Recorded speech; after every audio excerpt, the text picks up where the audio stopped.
Baik teman-teman, di sini aku ingin melanjutkan lagi proses pengerjaan tugas rencana garisnya ya. Kalau di pertemuan sebelumnya mungkin kita sudah mencari data-data dari kapal pembanding. Nah, buat pertemuan kali ini itu kita ingin menentukan ukuran utama kapal. Sebelum sampai tahap menentukan ukuran utama kapal, kita akan menentukan dulu nih kecepatan dari kapal kita. Sedikit jelasin prosesnya. Jadi kurang lebih output kita di minggu ini itu adalah ukuran utama kapal seperti ini. Nah, cuman kita mau menentukan kecepatan kapal kita dulu gitu. Untuk menentukan kecepatan kapal, di sini aku pakai website dari sama Vessel Finder. Cuman di Vessel Finder ini kan ada menu rute planner ya. Kita akan memanfaatkan menu itu untuk mengukur jarak dari rute pelayaran kapal kita.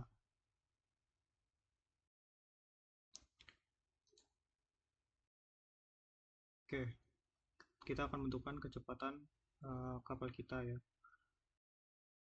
Kalau misalkan teman-teman perhatiin untuk rute kan kita sama semua ya dari Surabaya ke Sorong dan waktu tempuhnya juga sama semua 2 hari.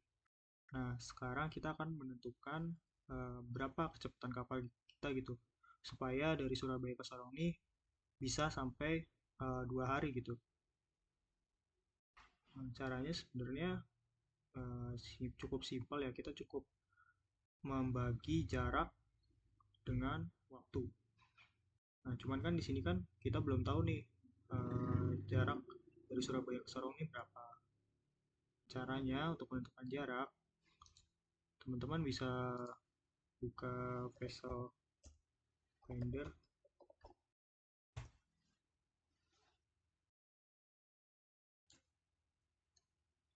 terus kalian pastiin lagi ya kalau kalian tuh udah login di vessel finder, terus kalian bisa pencet rute planner ini. Nah, di sini itu tinggal kita masukin aja pelabuhan awalnya kan kita dari Surabaya, Surabaya ke Sorong.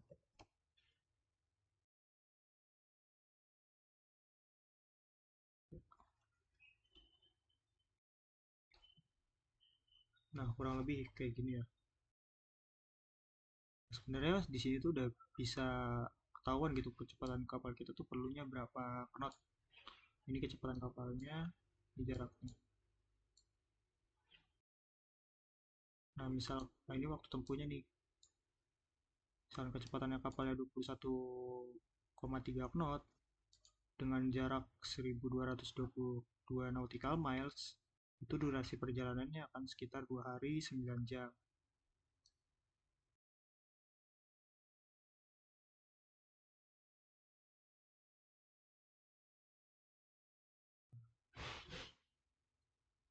Kalian bisa menggunakan kecepatan dari sini 24 knot ini atau mungkin teman-teman bisa geser lagi kan tetap ya durasi perjalanannya kan 2 hari ya meskipun 2 hari 5 jam kita anggap 2 hari. Nah misalkan pelayarannya itu dengan kecepatan 23,2 knot ini maka durasi perjalanan itu adalah 2 hari 5 jam. Kalian bisa pakai ini langsung diambil datanya 23,2 knot atau teman-teman juga bisa menentukan kecepatan knot ini dengan kalian ambil gitu jaraknya dari rute planner ini kan jaraknya 1222 nautical miles, kalian ambil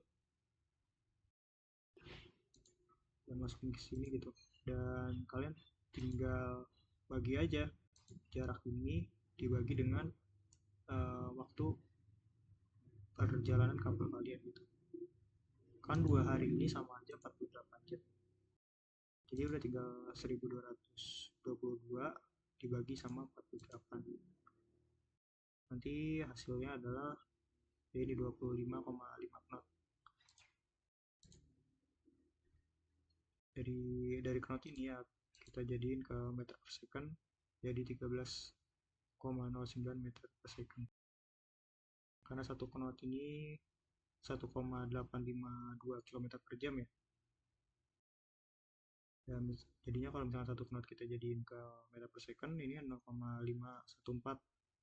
Jadi ya cukup kita tinggal kaliin aja 25,5 dikali dengan 0,514. Nanti muncul hasilnya dalam meter per second. Jadi ini misalkan 25,5 knot ini bisa dikatakan kapalnya cukup sangat cepat ya teman-teman.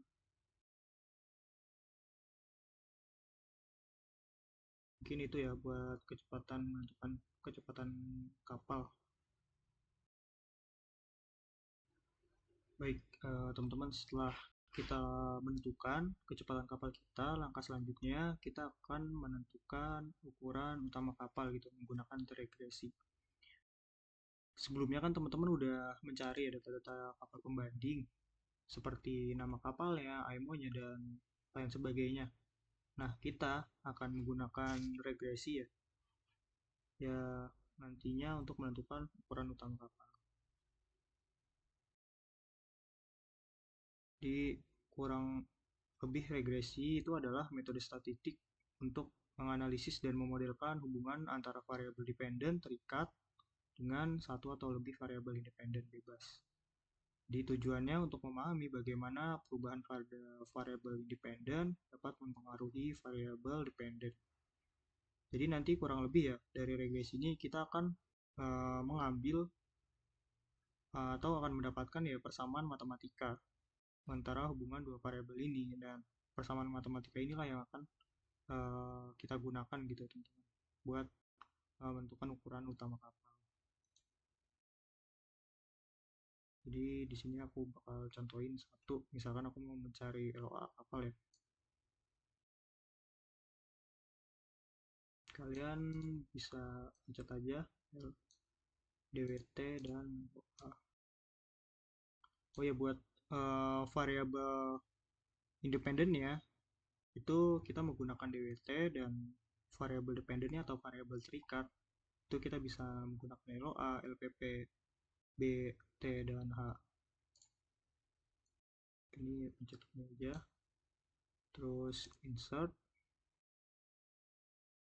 chart ini dan pilih ini, terus di sini bisa diganti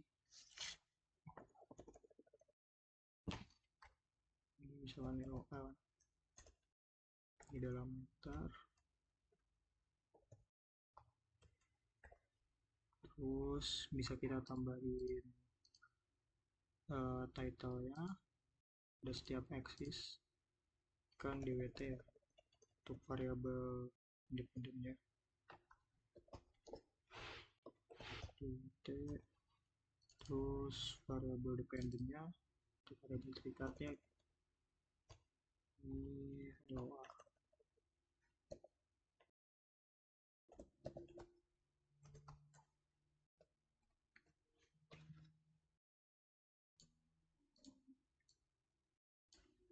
Nah, untuk mendapatkan persamaannya itu kita bisa pencet ini dan pilih layout 9.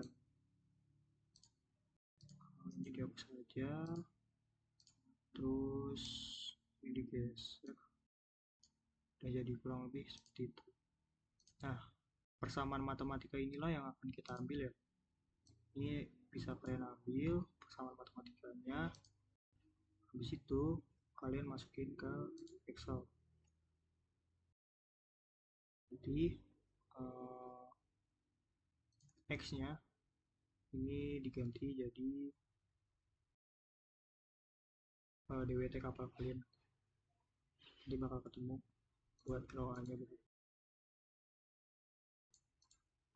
Dan seterusnya itu kan buat LOA kapal ya, buat nyari LPP, buat nyari lebar kapal, terus alat kapal dan tinggi kapal, prosesnya sama teman-teman kayak mencari LOA tadi. Yang penting Kata aja buat variabel independennya atau variabel bebasnya itu adalah DWT, dan variabel dependen atau terikatnya itu bisa LPP, bisa lebar kapal, bisa syarat, dan bisa tinggi kapal. Dan nanti ya diambil persamaan matematikanya, jadi dimasukin ke Excel ini. Terus juga ini udah maling sih seharusnya. Ini udah aku tandain juga, kasih komen kalau misalkan event ini apa maksudnya, kalau event ini plot number. Terus CB juga nilai coefficient block ya. Di sini juga sebenarnya banyak ya pendekatannya, kayak melalui metode Van Lamran, terus Smith, terus ada dari Eva Alexander, Aire, dan lain sebagainya. Kalau di sini aku menggunakan dari Watson dan Gilfillan ya, yang ada di parametric chapter 11. Aku sangat menyarankan buat teman-teman baca bukunya supaya tahu gitu ini itu prosesnya dapetnya dari mana. Ini koefisien prismatik, terus ini coefficient waterline ya, terus ini longitudinal center buoyancy. Nah, setelah kalian udah uh, menghitung ya kayak fluid numbernya, coefficient blocknya, coefficient midship, hingga longitudinal center buoyancy, dan displacement, from displacement, dan freeboard minimum, itu teman-teman coba lihat lagi ya buat ukuran utama kapalnya. Nah, ukuran utama kapal ini pasti ya dari hasil regresi itu biasanya hasilnya itu bakal koma-komaan. Nah, aku sangat menyarankan ya buat teman-teman jika hasilnya ini koma-komaan itu bisa kalian bulatkan. Kayak misalkan yang ini nih, ini deh, buat syarat kapal ya, ini kan kalau dari hasil regresi, kalau dari persamaan matematikanya itu kita dapatkan 7,24 meter. Nah, di sini ini aku bulatkan nih jadi 7,50.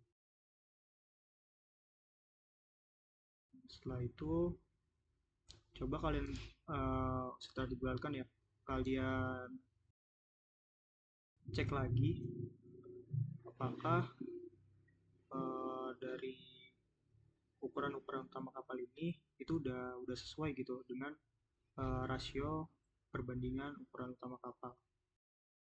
Nah, jadi di sini ada tabel perbandingan ukuran utama, dan ini ada tipe kapalnya, terus ini buat perbandingan L per B kapal, terus ini buat perbandingan T per B, terus perbandingan B per H, dan seterusnya.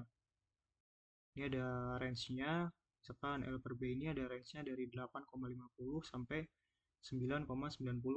Ini buat tipe kapal cepat besar dengan kecepatan 22 knot.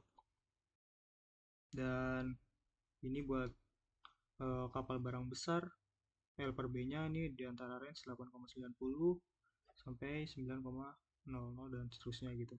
Jadi di situ ada jenis-jenis kapalnya gitu. Apakah kalian kapal cepat besar ataukah kapal cepat jarak pendek. Nah, ini ditentukan dari tipe kapalnya, dari kecepatannya.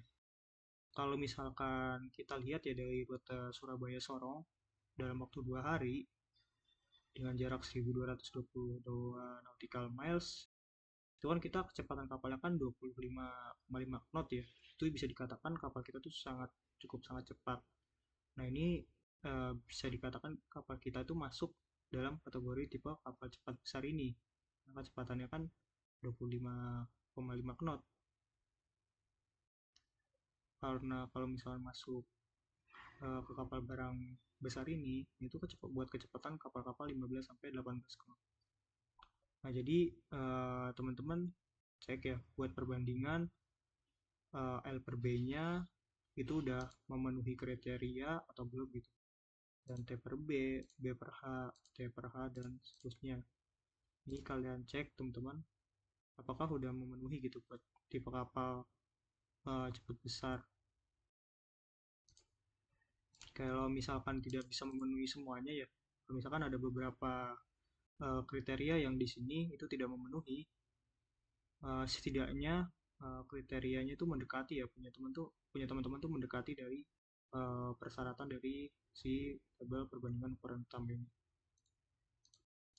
Jadi nggak perlu semuanya harus memenuhi ya. Jadi ya setidaknya tentunya ada beberapa yang memenuhi, dan misalkan ada yang nggak memenuhi itu mendekati dari tabel perbandingan ukuran utama kapal ini gitu.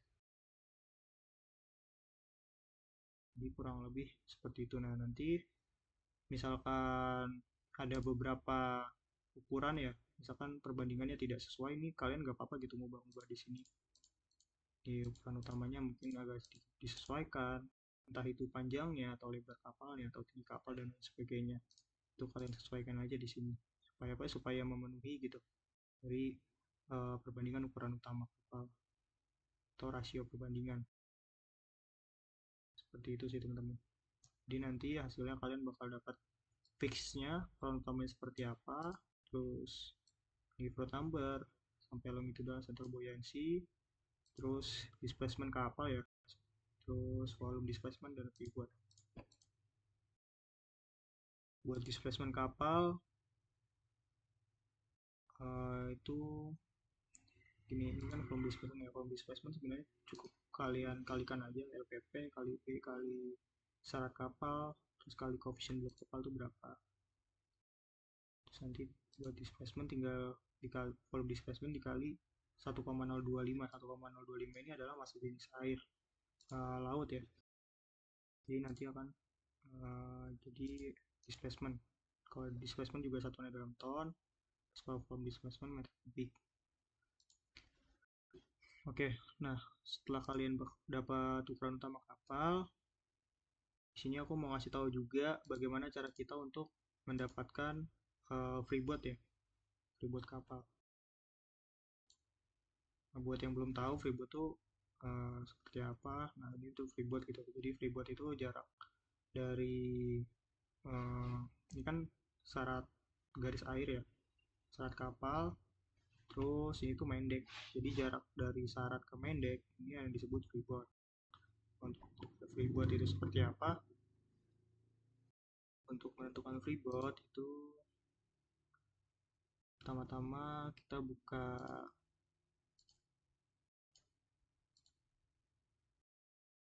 rules finder. Oke, sebentar deh. Seperti ini ya rules finder.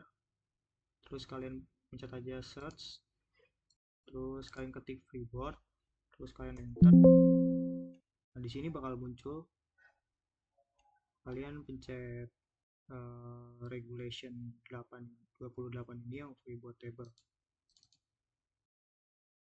Nah, di sini ini tuh ada uh, ketentuan ya, panjang kapal kita berapa dan freeboardnya tuh ketentuannya harus uh, tingginya seberapa gitu. Sini ketentuannya.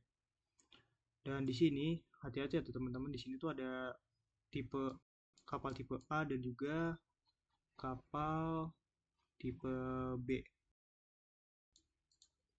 Nah, kita akan menggunakan tipe B kapal. Kalau tipe A ini ya, tipe A itu dia tuh digunain buat kapal-kapal dan kapal-kapal tanker. Nah, itu dia menggunakan tipe A ini. Teman-teman bisa baca aja nih yang di regulation 27 type of ship. Nah, di sini dijelasin kalau tipe kapal A itu yang kayak gimana, terus tipe kapal B itu yang seperti apa. Itu dijelasin di sini, teman-teman bisa baca. Kita balik lagi ke regulation 28. Terus yang ini tipe B. Nah, kita kapal kontainer. Teman-teman tinggal nyesuaiin aja gitu buat panjang kapal kalian itu berapa. Kalau panjangnya ini kalau aku menggunakan LPP ya, misalkan LPP ku tuh 128, oh ini 100, LPP kapalku 121. Kita cari panjangnya 121. Nah ini, jadi kalau misalkan panjang kapal kita 121, itu freeboardnya tingginya minimal segini teman-teman, 1709 mm. Kan satuannya milimeter ya. Iya, satuannya milimeter. 1709.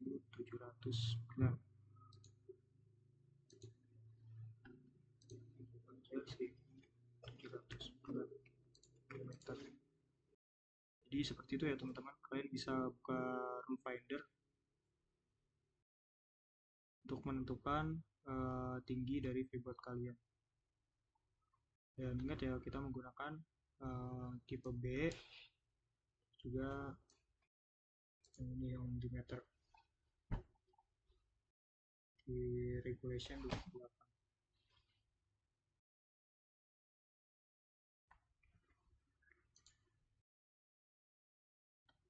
Jadi mungkin itu ya teman-teman buat uh, cara menentukan ukuran utama kapal.